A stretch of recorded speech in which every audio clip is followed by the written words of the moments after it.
Assalamualaikum warahmatullahi wabarakatuh. Perkenalkan, nama saya Syakil Handayani, NPM 30619294004. Mata kuliah taksonomi tingkat rendah, prodi pendidikan biologi. Nah, di sini saya akan menjelaskan tentang ruang lingkup lumut hati.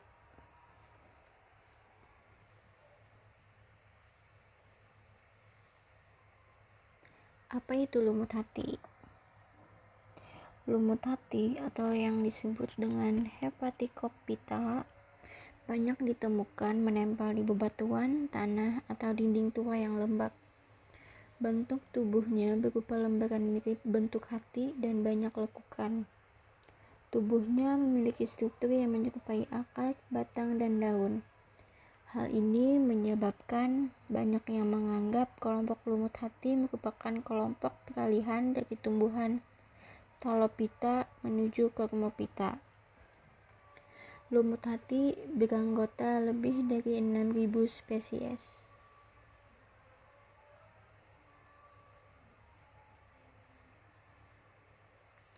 Ciri-ciri lumut hati: memiliki bentuk tubuh yang berupa lembaran seperti bentuk sebuah hati dan memiliki banyak lekukannya.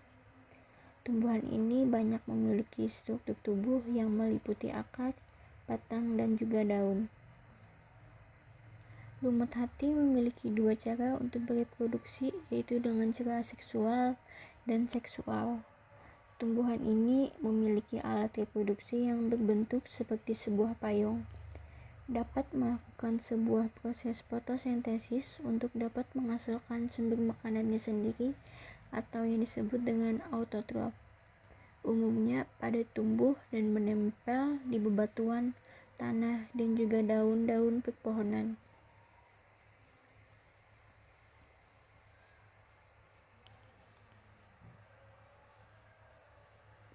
Klasifikasi lumut hati. Kingdom Plantae. Division Hepaticopita. Kelas Hepaticosidae. Ordo Hepaticocales. Famili Hepaticoceae. Genus Hepaticopsida. Spesies Hepaticopsida sp.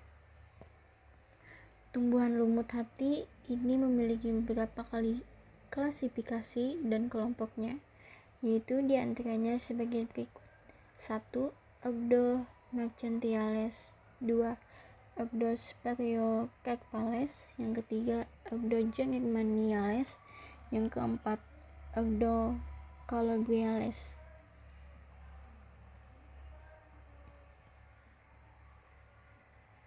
Siklus hidup lumut hati.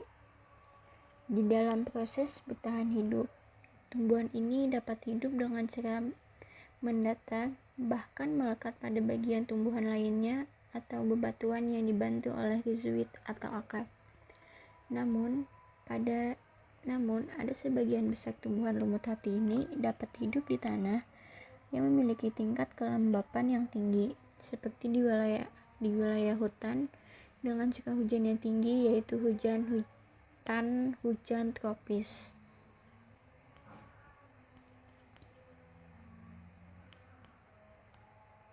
Reproduksi lumut hati.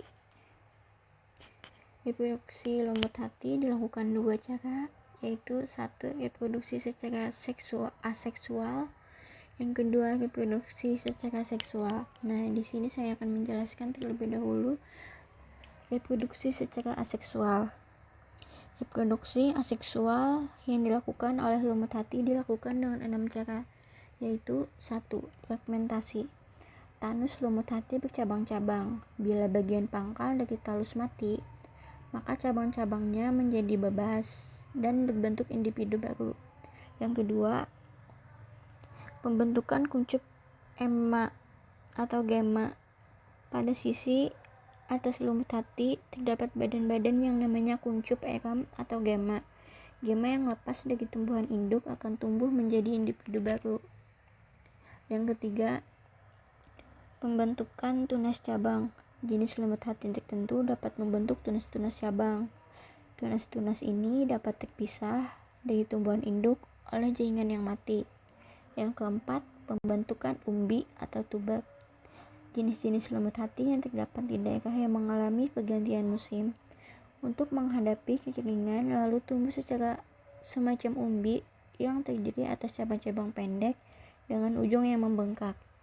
Yang kelima, penebalan ujung talus. Salah satu cara untuk mempertahankan diri terhadap kekeringan juga dapat dengan membentuk penebalan di bagian ujung talus.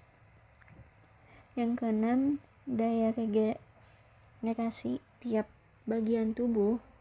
Dari kelas tumbuhan ini, gezoid atau sisik-sisiknya mempunyai daya regenerasi. Bila terpisah dari tumbuhan induknya, dapat tumbuh membentuk individu baru. Yang kedua, saya akan menjelaskan tentang reproduksi secara seksual. Reproduksi seksual, perkembangbiakan lumut hati secara seksual ialah apabila terjadi persatuan antara gamet jantan dan gamet betina, maka dapat terbentuk sporopit yang akan membentuk banyak spora. Kemudian dengan spora tersebut dapat tumbuh individu baru.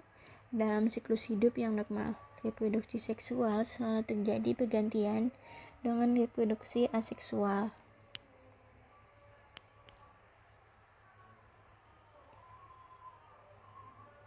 Habitat lumut hati.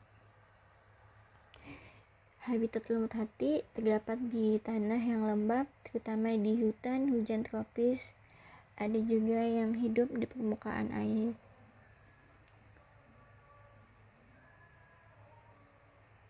Manfaat lumut hati. 1.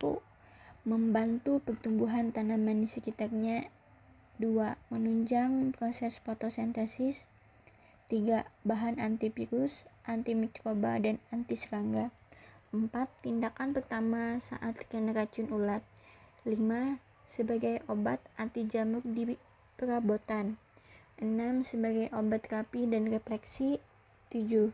Bahan obat antiseptik. Yang ke-8. Mengobati penyakit hepatitis C.